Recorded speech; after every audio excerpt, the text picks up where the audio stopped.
वज़ीर आज़म शहबाज शरीफ़ नवंबर में नओं आर्मी चीफ मुक़रर कंदो। आर्मी चीफ जी मुक़रर जी प्रोग्राम ऐं बोर्ड मुतासिरनि जी इमदाद खे निशानो बणाए पियो वञे। दिफ़ा वारे वज़ीर ख़्वाजा आसिफ चयो इमरान ख़ान क़ौमी सलामती ऐं क़ौमी वजूद ते हमलो करे रहियो आहे। पंहिंजे इक़्तिदार जे लाइ हू मुल्की सलामतीअ खे बि दाव ते लॻाए सघे थो। संदसि ख़िलाफ़ कानून ऐं क़ाइदे मूजिबि कार्रवाई थियणु घुरिजे। हालतूं ठीक थींदियूं त महांगाई बि घटिजी वेंदी। दुनिया पाकिस्तान जी मदद लाइ तयार आहे, पर इमरान ख़ान कोशिश करे पियो त बोर्ड मुतासिरनि खे सामान न मिले।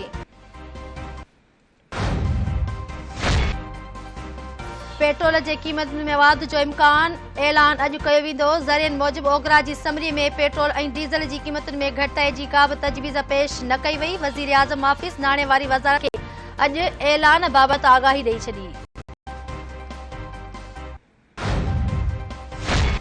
कराची, लाहौर ऐं इस्लामाबाद समेत सॼे मुल्क में अटो महांगो थी वियो। मुल्क में अटे जी क़ीमत 130 रुपया फ़ी किलो ताईं पहुची वई। कराची में अटे जो फ़ी किलो 125 खां 130 रुपयनि में विकिरो थियण लॻो। लाहौर में अटो 110 रुपयनि खां 116 रुपयनि ताईं फ़ी किलो मिलण लॻो। इस्लामाबाद में बि अटे जी क़ीमत 125 रुपयनि ताईं पहुची वई। कणिक जो फ़ी मण 2850 रुपयनि खां वधी 3800 रुपयनि ताईं पहुतो।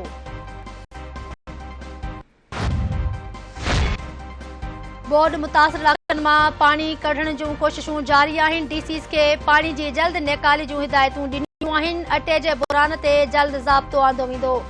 जल्द अटे जी क़ीमतुनि में इस्तेहकाम अची वेंदो। चाहियां थो त रोंबे जो फ़सुलु थिए। आबादगारनि खे ॿिज या ट्रैक्टर लाइ डीज़ल ॾेई सघूं था। सिंध जे वॾे वज़ीर सैयद मुराद अली शाह चयो आहे त 15 लख ख़ेमनि जी ज़रूरत आहे। हिन वक़्तु वटि 4 लख ख़ेमा पियल आहिनि। बरसातूं तरक़ी याफ़्ता मुल्कनि जे करे थियूं आहिनि ऐं उन्हनि मुल्कनि खे मदद करणी पवंदी। डेंगीअ जे रोकथाम लाइ ज़रूरी दवाऊं ॾिनियूं पयूं वञनि। थोरो वक़्तु लॻंदो, पर मसइला हल कया वेंदा।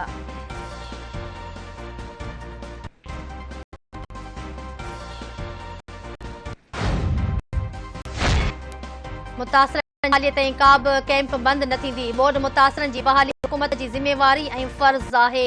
इतलाह जे सूबाई वज़ीर शर्जील इनाम मेमून चयो त आख़िरी बोर्ड मुतासिर जी बहालीअ ताईं हू सुख सां न वेंदा। सिंध जे मुख़्तलिफ़ इलाक़नि में पाणीअ में लाथ आई आहे। जिते पाणी लथो उते मुतासिर बहालीअ वारो कमु जारी आहे। जिन माण्हुनि जा घर तबाह थिया उन्हनि खे घर ठाहिराए ॾिना वेंदा। नेहड़ ऐं जोहीअ जे रिंग बंदनि ते पाणी जो दबाव घटिजी वियो। बोर जे पाणी में 1.5 फुट ताईं लाथ बाद माण्हू मेहड़ ऐं जोहीअ ॾांहुं वापसी शुरू करे छॾी। MNV ड्रेन में बि पाणीअ में लाथ जारी। बंदनि ऐं रिलीफ कैंपनि में वेठल माण्हुनि में गैस्ट्रो ऐं मलेरिया समेत ॿियूं बीमारियूं फैलिजी वयूं।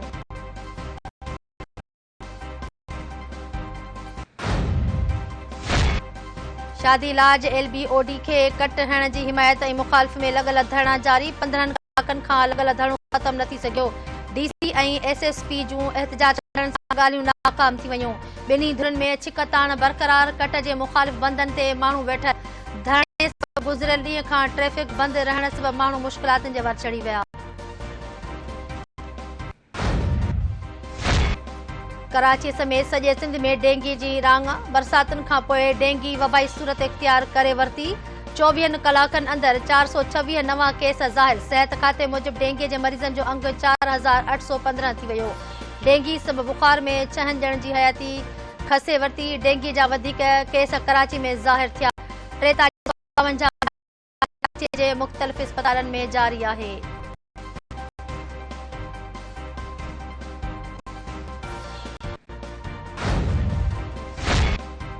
बिजली हिकु भेरो ॿीहर महांगी करण जूं तयारियूं। सेंट्रल पावर परचेजिंग एजेंसी बिजली महांगी करण जी दरख़्वास्त नेपरा वटि जमा कराए छॾी। अगस्त जे फ्यूल प्राइस एडजस्टमेंट जे मद में 22 पैसा फ़ी यूनिट वाधो वॻाइण जी दरख़्वास्त ते ॿुधणी 19 सेप्टेम्बर थींदी। नेपरा जी प्रधान में मूजिबि CPP पारां बिजली महांगी करण जी दरख़्वास्त के इलेक्ट्रिक खां सवाइ बाक़ी समूरनि कंपनियुनि लाइ आहे।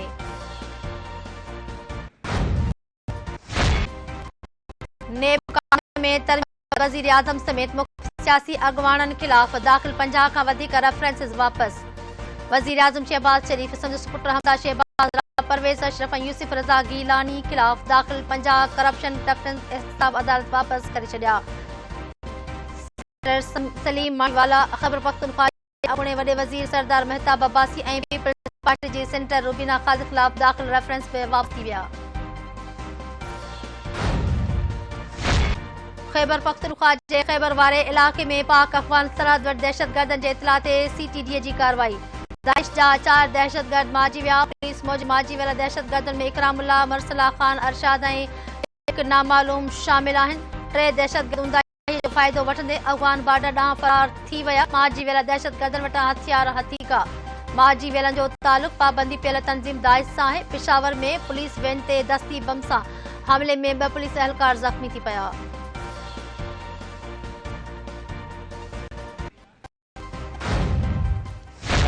मर्ज़ेला दवा की दवा मातम हुसैन, मर्ज़ेला दवा की दवा मातम हुसैन, मर्ज़ेला दवा की दवा मातम हुसैन।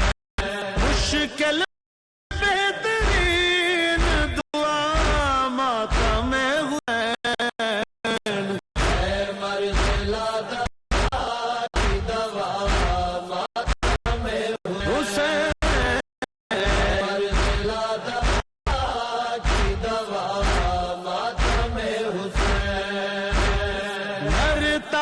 जिस्म रूह में हो जिंदगी,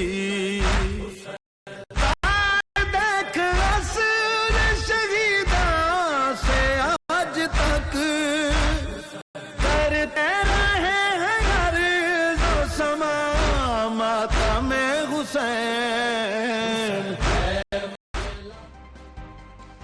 करबला जे शहीदनि जो चहलम अॼु मल्हायो पियो वञे। सॼे मुल्क में मातमी जुलूस बरामद कया पिया वञनि। कराचीअ में मरकज़ी मातमी जुलूस नश्तर पार्क खां बरामद थी हुसैनिया ईरानिया अखाड़ा दरमियान हर थींदो।